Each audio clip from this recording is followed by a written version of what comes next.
let's get started with it here with our one true king, Harold Fannin Jr. And let's say that Harold Fannin Jr. will be a tight end 1 moving forward.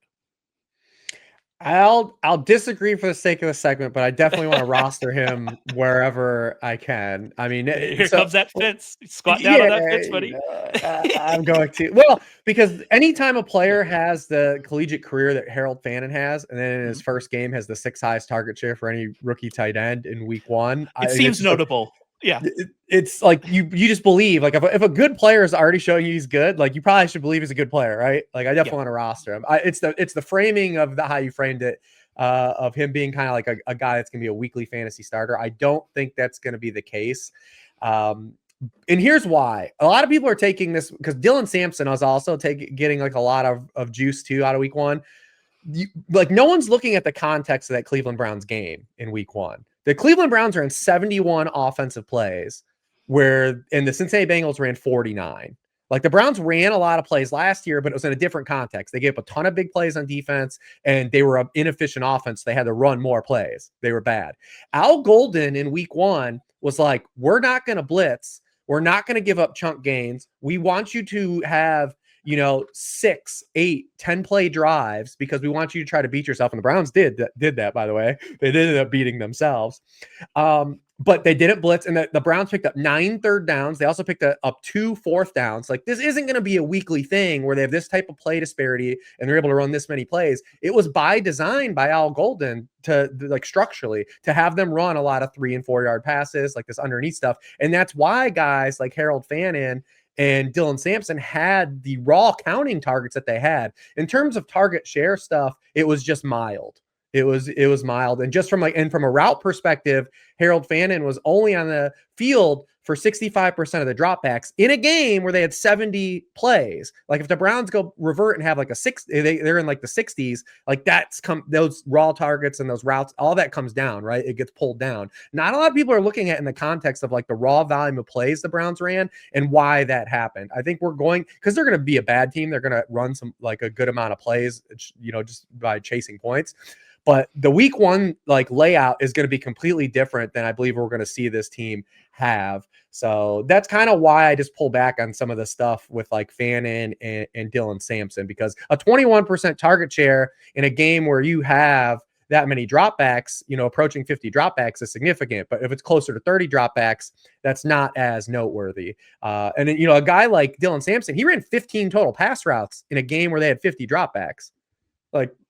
Like this stuff, this is not stuff that's just, predictable and sustainable to operate. And then we also are going to see some guys like Njoku. Like, if Njoku's on the field for almost 90% of the dropbacks, eventually they're going to throw to him eventually. So, like, there will be games too. And the Browns aren't good enough, I think, to sustain like this many players. I think it's going to oscillate. There might be a Tillman game. There might be an Njoku game. There might be a Judy game. Might be a Sampson target game. There might be a Fannin game. It's going to bounce around, I think, a little bit in this offense.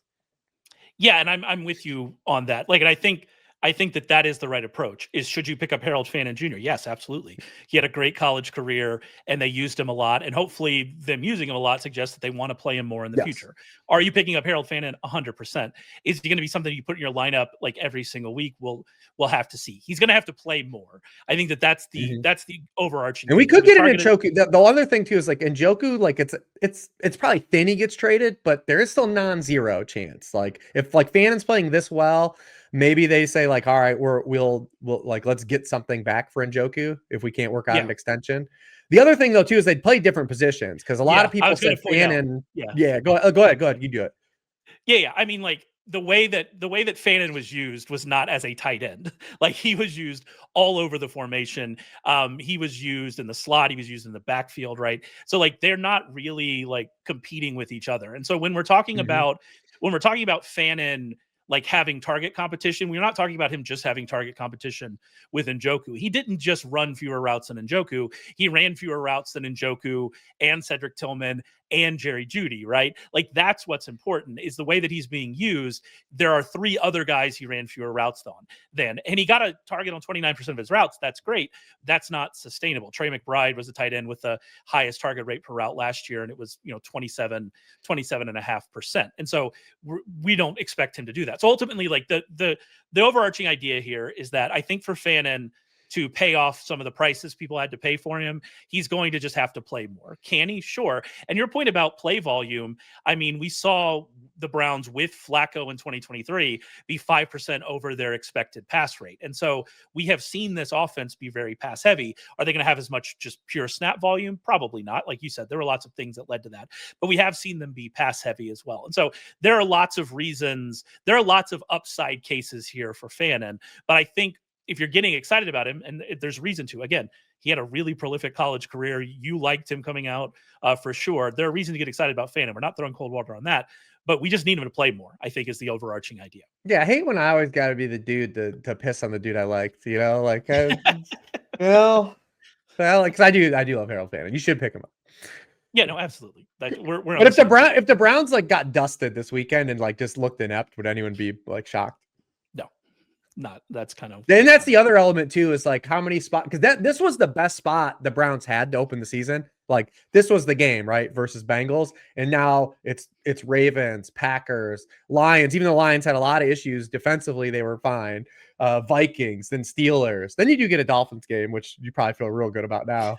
But it's rough here these next several weeks for the Browns. Like we were looking at the Browns last week and we talked about Flacco, or potentially, a lot of people stacked that game for DFS too. Like a lot of people were looking at that as the window, and it was just okay. Yeah, it would have been better if Flacco's pass catchers would catch passes. It would be nice. And not throw balls to the defenders for 2 interceptions. All of that would have been. I loved Burrow's spin on the game. Did you see it? I didn't see it, no. Like he was just like, because they were terrible. They had 7 yards in the second half. And he was like, well, we usually lose games like that. So it's cool. Hey, you know what? Fair. That's 100% fair, Joe. That's fair. I mean, I wish you would have lost it. My bankroll would have appreciated it, but here we are. All right, let's move on to our next one. The Chargers will continue to be one of the most pass-heavy teams in the league moving forward. Agree or disagree? I agree with this. This as well. They showed us at the end of the back half of last year when they shifted. And I remember coming to the offseason, I was looking at it and I was like, well, they lost that playoff game in a terrible fashion. Herbert throws the 4 picks. They couldn't run the ball at all that game. And it's like, man, did like Hribar and Roman have like a crisis of faith and look at each other? It's like, that's not really the kind of football we want to play. They signed, Mekhi Becton in free agency. They had Najee, and then they use a first round pick and a running back. I'm like, man, are they going to do Hardball Roman stuff? I'm like, let me see what happens. And then week 1, they come out, and I'll tell you the exact moment. I was watching this game with a friend of mine. In the second possession of the game, the Chiefs pinned them deep. They have a punt to the 2-yard line, and they just come out and throw out of the end zone. And I'm like, this is real. Like that was all I needed was that setup. Was they were like, yes, we're coming out of here against a Steve Spagnuolo defense. Like we're the ball's in our best player's hand. Like in a spot where it's early in the game, like they could have just like, played passively, like tried to flip field position, like, and they were like, nah, like we're trying to win the game, like we're playing aggressive. And I was like, this is the moment. And they obviously throw aggressively the rest of the game. They finished 14% over pass rate expectations on first downs. It was 15% over pass rate expectations. So proof of concept of what they showed us last year and then what they come out and do in week 1. And I really think that's a bullish signal for not only Justin Herbert. Like there's not many guys I would re-rank like aggressively higher than where I had them preseason after week 1, but Herbert is a guy I absolutely would have, especially because you think like we were taking like Bo Nix QB8. Like, yeah. Herbert is a guy I would aggressively thrust forward in rankings if I had a do-over. And then, other guys too, it trickles down, right? Like this matters for Quentin Johnson. I know a lot of people are going to look at that Quentin Johnson game and be like, oh, that'll be one of the like boom bust guy. And yes, he is going to have volatile games. It's Quentin Johnson. Like he's that type of player, but he led the Chargers in red zone and end zone targets last year. This was a year 2 player that was drafted in round 1. Like that got better in year 2, is attached to Justin Herbert. And everyone's like, nah, screw that guy. Like, is it very rare do we see like this type of profile in the fantasy community just kind of like everyone be out on?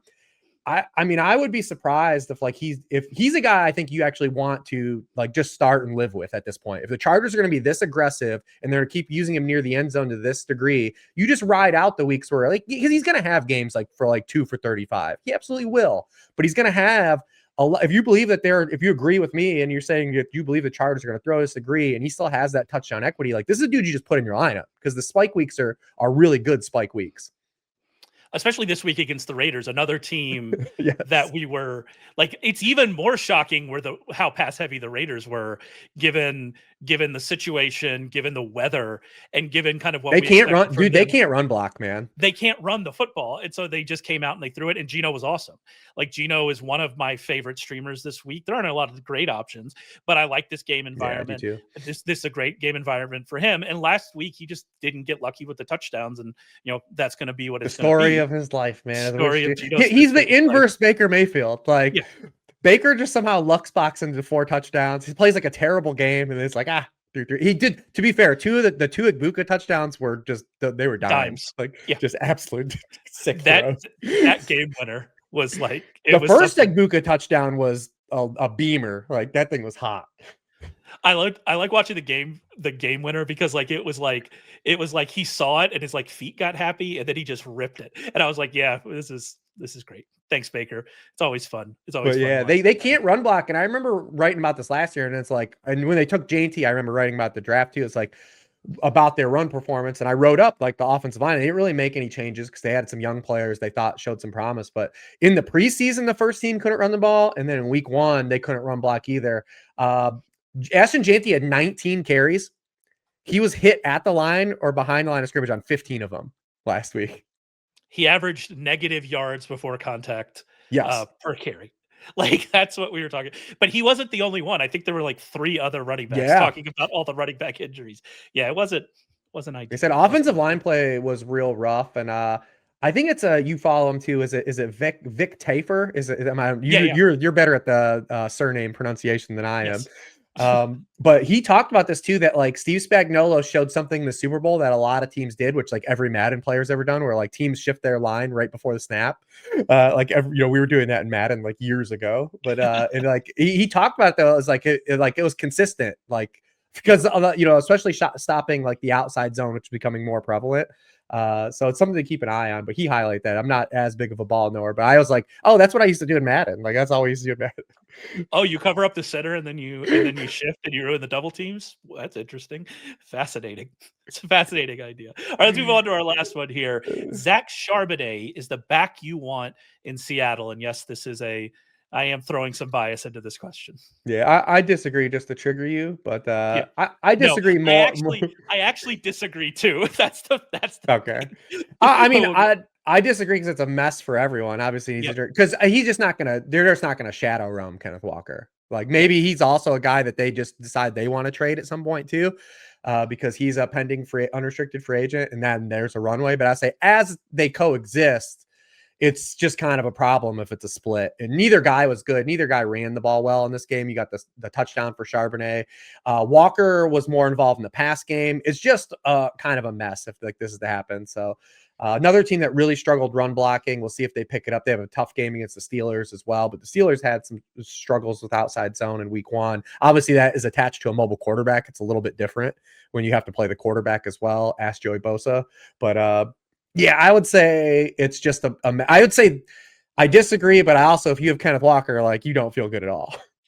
Well, and that's the thing, is I make fun of you in this segment for like offering context, doing the right thing and offering context and throwing out there, okay, well, I don't know. But that is obviously the answer here. The answer is I disagree for both of them. Like, there is not a back you want in this backfield if this is the split that we're getting moving forward, especially since you're not really happy with what you saw from the offense in general coming out of that week 1 game. And so, yeah, if this is the split we're getting, and Kenneth Walker got the targets, but Charbonnet ran one more route than him, right? And so it's like, what are we getting from this group if this is the split that we're getting? If you're somebody who invested heavily in Charbonnet, like I did in the off-season and off-season drafts, like, we need something to change. We need Walker to get traded. But you still feel better, like, if you took Charbonnet, at least you have a dude now, because he was like largely tethered. Like, you drafted him based on like contingency upside. At least now, if you have a running back go down or like you have a bye week, you at least feel better about just saying like, well, you know what, I have to play him. Like, but like, it used to be like, well, he might get 6 touches. Like, at least now in a 50-50 role, you're like, well, at least I know he's getting touches. I hope he falls in the end zone. Yeah, and like, that's the thing about best ball too, is that like you're just increasing that opportunity for him to just get a touchdown and have a usable week, right? And so it is good. Week 1 was good for people who drafted a lot of Zach Charbonnet, myself included. But like, there's no reason to victory lap this, because it's just not it's not great overall. And I think that that's the biggest kind of takeaway here.